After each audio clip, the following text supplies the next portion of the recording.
ಇಂದು SSLCಯ ಪ್ರಥಮ ಭಾಷೆ ಕನ್ನಡದ 2ನೇ ಗದ್ಯ ಪಾಠ ಲಂಡನ್ ನಗರ ಪಾಠದ ಅಭ್ಯಾಸ ಪ್ರಶ್ನೆ ಉತ್ತರಗಳನ್ನು ನೋಡೋಣ. ನಾವು SSLCಗೆ ಹಿಂದಿ, ಕನ್ನಡ, ವಿಜ್ಞಾನ ಮತ್ತು ಸಮಾಜ ವಿಜ್ಞಾನ ಪಾಠಗಳ ಕ್ವೆಶ್ಚನ್ ಆನ್ಸರ್ಸ್ಗಳನ್ನು ಹಾಕ್ತಾ ಇದ್ದೀವಿ. ತಾವು ವಿಡಿಯೋವನ್ನು ನೋಡದಿದ್ದರೆ ವಿಡಿಯೋದ ಡಿಸ್ಕ್ರಿಪ್ಷನ್ ಬಾಕ್ಸ್ನಲ್ಲಿ ಪ್ಲೇಲಿಸ್ಟ್ ಲಿಂಕ್ ಇದ್ದಾವೆ, ಅವುಗಳನ್ನು ಹೋಗಿ ಚೆಕ್ ಮಾಡಿ ಅಂತ ಹೇಳ್ತಾ ಲೈಕ್, ಶೇರ್ ಹಾಗೂ ಸಬ್ಸ್ಕ್ರೈಬ್ ಮಾಡಲಿಕ್ಕೆ ಮರೆಯದಿರಿ. ಅಭ್ಯಾಸ ಮುಖ್ಯ ಪ್ರಶ್ನೆ ಇದೆ. ಕೊಟ್ಟಿರೋ ಪ್ರಶ್ನೆಗಳಿಗೆ ಒಂದು ವಾಕ್ಯದಲ್ಲಿ ಉತ್ತರಿಸಿರಿ. ಮೊದಲ ಪ್ರಶ್ನೆ ಇತ್ತು, ಲಂಡನ್ನಿನ ರಸ್ತೆಗಳಲ್ಲಿ ನಿಲ್ಲುವುದನ್ನು ತಪ್ಪಿಸಲು ಮಾಡಿರುವ ವ್ಯವಸ್ಥೆ ಏನು? ಉತ್ತರ ಎಸ್. ಲಂಡನ್ನಿನಲ್ಲಿ ರಸ್ತೆಗಳಲ್ಲಿ ನಿಲ್ಲುವುದನ್ನು ತಪ್ಪಿಸಲು ಭೂಗರ್ಭದಲ್ಲಿ ಗಾಡಿಯನ್ನು ಒಯ್ದಿದ್ದಾರೆ.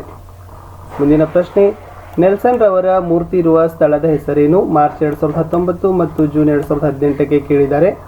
ಉತ್ತರ, ನೆಲ್ಸನ್ ರವರ ಮೂರ್ತಿ ಇರುವ ಸ್ಥಳದ ಹೆಸರು ಟ್ರಾಫಲ್ಗಾರ್ ಸ್ಕ್ವೇರ್ ಅಂತಕ್ಕಂಥದ್ದು. ಮುಂದಿನ ಪ್ರಶ್ನೆ 3, ವೆಸ್ಟ್ ಮಿನ್ಸ್ಟರ್ ಅಬೆ ಯಾರ ಸ್ಮಾರಕವಾಗಿದೆ?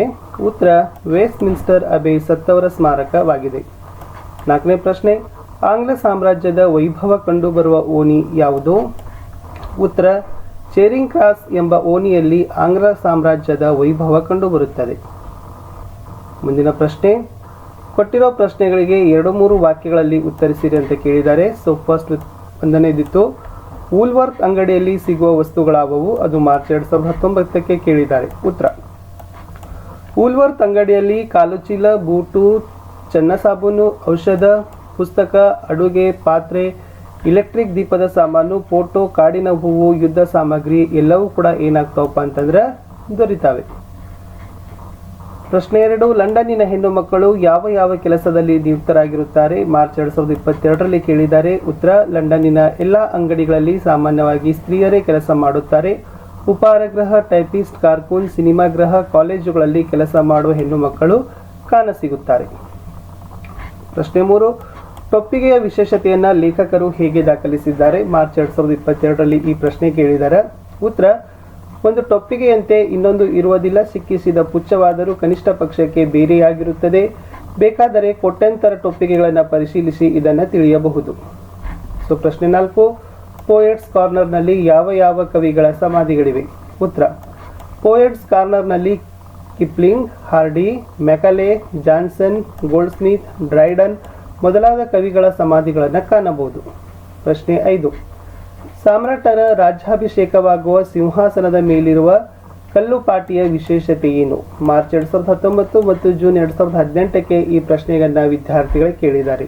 ಉತ್ತರ, ಸಾಮ್ರಾಟರ ರಾಜ್ಯಾಭಿಷೇಕವಾಗುವಾಗ ಅವರ ಸಿಂಹಾಸನದ ಮೇಲೆ ಒಂದು ಕಲ್ಲುಪಾಟಿಯನ್ನು ಹಾಕುತ್ತಾರೆ.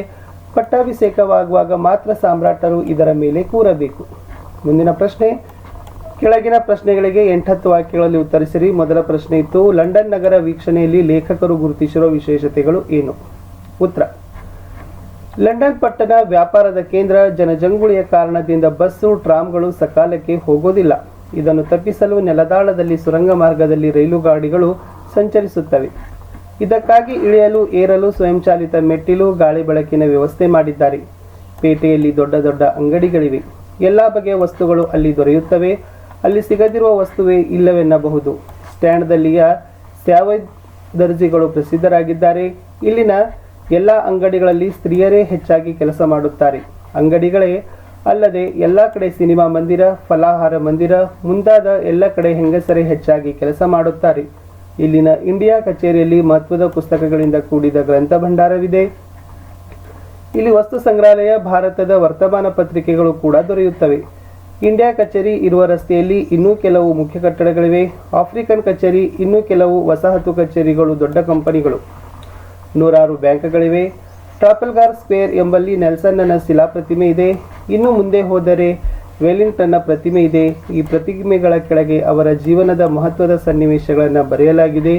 ಇವೆಲ್ಲ ಲೇಖಕರು ಲಂಡನ್ ಪಟ್ಟಣದಲ್ಲಿ ಗಮನಿಸಿದ ಅಂಶಗಳು.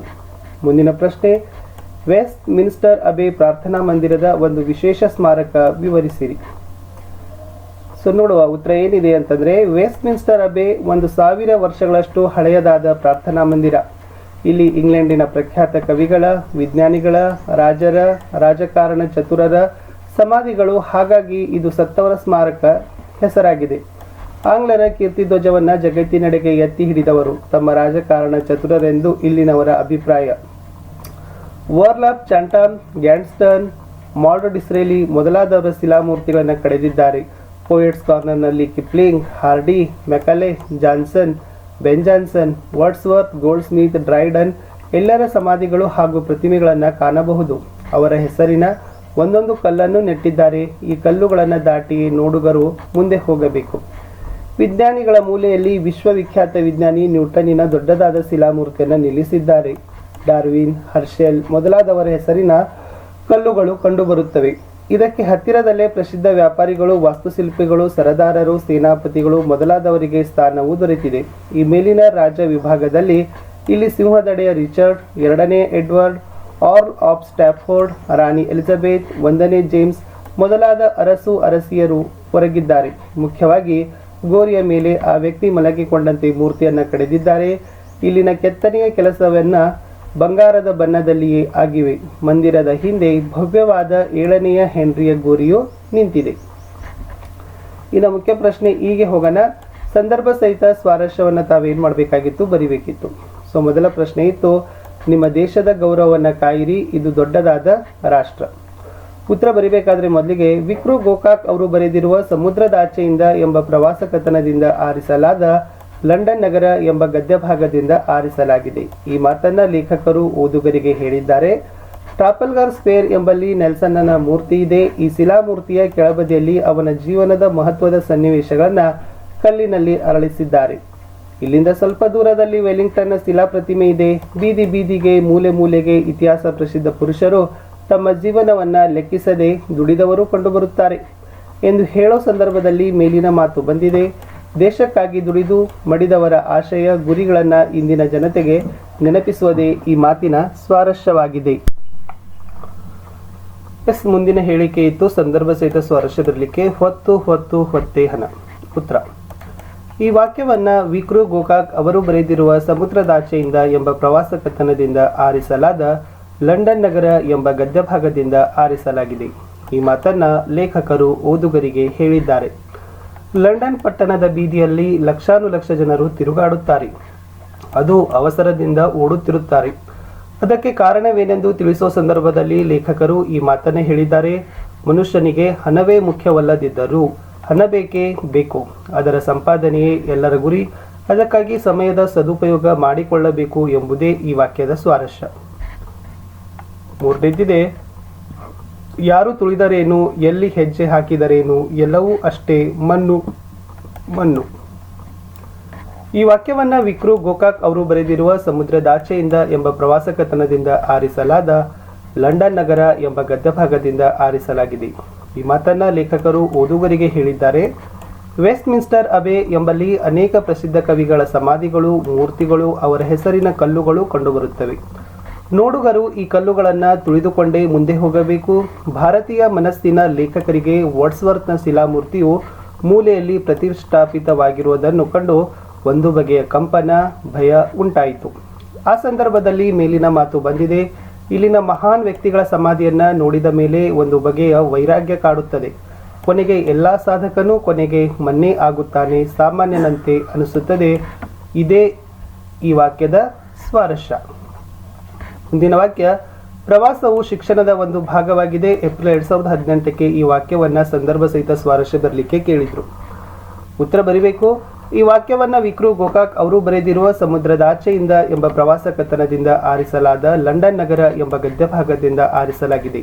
ಈ ಮಾತನ್ನ ಆಂಗ್ಲ ಕವಿ ಬೇಕನ್ ಹೇಳಿದ್ದಾರೆ. ಲಂಡನ್ ಪ್ರವಾಸದ ಕೊನೆಗೆ ಲೇಖಕರು ತಮ್ಮ ಪ್ರವಾಸ ಕಥನವನ್ನು ಮುಗಿಸುತ್ತಾ ಈ ಪ್ರವಾಸವು ತಮ್ಮ ಮನಸ್ಸಿನ ಮೇಲೆ ಬೀರಿದ ಪ್ರಭಾವವನ್ನು ವಿವರಿಸುವಾಗ ಈ ಮಾತು ಬಂದಿದೆ. ಶಿಕ್ಷಣವೆಂದರೆ ಒಂದೆಡೆ ಕುಳಿತು ಏಕಾಗ್ರತೆಯಿಂದ ಕೇವಲ ಗ್ರಂಥಗಳನ್ನು ಓದುವುದಷ್ಟೇ ಅಲ್ಲ, ಲೋಕವನ್ನು ಸುತ್ತಿ ಗಳಿಸುವ ಅನುಭವವೂ ಒಂದು ಬಗೆಯ ಶಿಕ್ಷಣ ಎಂಬುದೇ ಇಲ್ಲಿಯ ಸ್ವಾರಸ್ಯ. ಪ್ರಶ್ನೆಯೂ ಇಲ್ಲಿ ಬಿಟ್ಟಿರೋ ಪದಗಳನ್ನು ಸರಿಯಾದ ಪದಗಳಿಂದ ತುಂಬಿರಿ. ಲಂಡನ್ ಪಟ್ಟಣವೆಂದರೆ ಒಂದು ಡ್ಯಾಶ್ ಜಗತ್ತು. ಉತ್ತರ ಸ್ವಾತಂತ್ರ್ಯ. ಪ್ರಶ್ನೆ 2, ವೂಲ್ವರ್ತ್ ಎಂಬುದು ಡ್ಯಾಶ್ ಅಂಗಡಿ. ಉತ್ತರ ಸ್ಟೇಷನರಿ. ಮೂರನೇ ವಾಕ್ಯ, ಮನೆ ಹಿಡಿದು ಇರುವ ಡ್ಯಾಶ್ ಬುದ್ಧಿ ಮನೆಯ ಮಟ್ಟದ್ದೇ, ತರುಣನ ಅಂತಕ್ಕಂಥದ್ದು ಉತ್ತರ. ಅಬೆಯಲ್ಲಿರುವ ಸಿಂಹಾಸನಕ್ಕೆ ಡ್ಯಾಶ್ ಎಂದು ಹೆಸರು ಅಂತ ಇದೆ. ಉತ್ತರ ಸ್ಟೋನ್ ಆಫ್ ಸ್ಕೋನ್ ಅಂತಕ್ಕಂಥದ್ದು. 5, ವೆಸ್ಟ್ ಮಿನ್ಸ್ಟರ್ ಅಬೆ ಎಂಬುದು ಡ್ಯಾಶ್. ಉತ್ತರ ಪ್ರಾರ್ಥನಾ ಮಂದಿರ. ಮುಖ್ಯ ಪ್ರಶ್ನೆ ಉ, ಈ ಕೆಳಗಿನ ಪದಗಳನ್ನು ಬಿಡಿಸಿ ಸಂಧಿ ಹೆಸರನ್ನು ಬರೆಯಿರಿ ಅಂತ ಇದೆ. ಒಮ್ಮೊಮ್ಮೆ ಕೇಳಿದ್ದಾರೆ. ಉತ್ತರ ಒಮ್ಮೆ ಅಧಿಕ್ ಒಮ್ಮೆ, ಒಮ್ಮೊಮ್ಮೆ ಲೋಪಸಂಧಿ. ಜಾಗವನ್ನು, ಜಾಗ ಅಧಿಕ್ವನ್ನು, ಜಾಗವನ್ನು ಆಗಮ ಸಂಧಿ. ಅತ್ಯಾದರ, ಅತಿ ಪ್ಲಸ್ ಆದರ, ಅತ್ಯಾದರ ಎನ್ ಸಂಧಿ. ವಾಚನಾಲಯ, ವಾಚನ ಪ್ಲಸ್ ಆಲಯ, ವಾಚನಾಲಯ ಸವರ್ಣ ದೀರ್ಘ ಸಂಧಿ. ಸಂಗ್ರಹಾಲಯ, ಸಂಗ್ರಹ ಅಧಿಕ್ ಆಲಯ, ಸಂಗ್ರಹಾಲಯ ಸವರ್ಣ ದೀರ್ಘ ಸಂಧಿ. ಓಣಿಯಲ್ಲಿ, ಓಣಿ ಅಧಿಕ್ ಅಲ್ಲಿ, ಓಣಿಯಲ್ಲಿ ಆಗಮ ಸಂಧಿ. ಇನ್ನು ಕಡೆಯ ಭಾಗ ಇತ್ತು. ಈ ಕೆಳಗಿನ ಪದಗಳ ಅರ್ಥ ಬರೆದು ಅವುಗಳನ್ನು ನಿಮ್ಮ ಸ್ವಂತ ವಾಕ್ಯಗಳಲ್ಲಿ ಉತ್ತರಿಸಬೇಕು. ದಂಗು ಬಡಿ ಅಂತ ಇದೆ, ಇದರ ಅರ್ಥ ಬಂದ್ಬಿಟ್ಟು ಗಾಬರಿಯಾಗು. ಸೊ ವಾಕ್ಯ ಇತ್ತು, ಕಳ್ಳನು ಪೊಲೀಸನವರನ್ನು ಕಂಡು ದಂಗು ಬಡಿದಂತನಾದನು. ಮನಗಾನು, ಇದರ ಅರ್ಥ ತಿಳಿದುಕೋ. ಪ್ರತಿಯೊಬ್ಬರು ಮಾನವ ಸೇವೆಯೇ ಮಾಧವ ಸೇವೆ ಎಂಬುದನ್ನು ಮನಗಾಣಬೇಕು. ಅಚ್ಚಳಿ, ಇದರ ಅರ್ಥ ನಾಶ ಹೊಂದದ. ಬೆಳಗೊಳದ ಗೊಮ್ಮಟೇಶ್ವರ ಮೂರ್ತಿ ಜೈನರ ಅಚ್ಚಳಿಯದ ಸ್ಮಾರಕವಾಗಂತಿದೆ ಅಂತ ಕರೀತಾರೆ. ಶ್ರವಣ ಬೆಳಗೊಳದ ಅಂತಲೂ ಕೂಡ ನೀವೇನು ಮಾಡ್ಬೋದು, ಬರಿಬಹುದು. ದುರಸ್ತಿ ಅಂತ ಇದೆ, ಅದರ ಅರ್ಥ ಸರಿಪಡಿಸುವಂತ ಆಗ್ತದ. ಸೊ ನಮ್ಮ ಊರಿನ ಹಾಳಾದ ರಸ್ತೆಯನ್ನ ಊರವರೇ ದುರಸ್ತಿ ಮಾಡಿದರು. ಘನತರ, ಅದರ ಉತ್ತರ ಅರ್ಥ ದೊಡ್ಡದಾದ. ನಾವು ಮಾಡುವ ಯಾವ ಸೇವೆಯೂ ಘನತರವಾದುದಲ್ಲ ಎಂಬ ಭಾವನೆ ಜನಪ್ರತಿನಿಧಿಗಳಲ್ಲಿರಬೇಕು. ನಿಟ್ಟಿಸಿ ನೋಡು ಅಂದರೆ ತದೇಕ ಚಿತ್ತದಿಂದ ಗಮನಿಸು. ನಮಗೆ ಆಕರ್ಷಕವೆನಿಸಿದ ವಸ್ತುವನ್ನು ತದೇಕ ಚಿತ್ತದಿಂದ ನಿಟ್ಟಿಸಿ ನೋಡುತ್ತೇವೆ. ಮೂಲೆಗೊತ್ತು ಅಂದರೆ ಅದರ ಅರ್ಥ ಬರಬಿಟ್ಟು ತಿರಸ್ಕರಿಸು. ಸೊ ನಮಗೆ ಅಗಮ್ಯವೆನಿಸಿದ ವಸ್ತುಗಳನ್ನು ಮೂಲೆಗೊತ್ತುತ್ತೇವೆ ಅಂತ ಕೇಳಿದ್ದಾರೆ. ಸೊ ದಿಕ್ಕು ತಪ್ಪು, ಇದರ ಅರ್ಥ ದಾರಿಗೇಡು ಅಥವಾ ದಾರಿ ತಪ್ಪು. ಲೇಖಕರಿಗೆ ಲಂಡನ್ ನಗರದಲ್ಲಿ ಓಡಾಡುವಾಗ ದಿಕ್ಕು ತಪ್ಪಿದಂತಾಯಿತು. ವಸೀಲಿ, ಇದರ ಅರ್ಥ ಪ್ರಭಾವ ಅಥವಾ ವರ್ಚಸ್ಸು. ಕೆಲವು ಅಧಿಕಾರಗಳ ಬಳಿ ವಸೀಲಿ ನಡೆಯುವುದಿಲ್ಲ. ಇಷ್ಟು ವಿದ್ಯಾರ್ಥಿಗಳೇ ನಾವೇನು ಮಾಡಿದ್ದೀವಿ, ಲಂಡನ್ ನಗರ ಪಾಠದಲ್ಲಿ ಬರ್ತಕ್ಕಂಥ ಅಭ್ಯಾಸ ಪ್ರಶ್ನೆ ಉತ್ತರಗಳನ್ನು ನೋಡಿದ್ದೀವಿ. ಸೊ ವಿಡಿಯೋನ ಲೈಕ್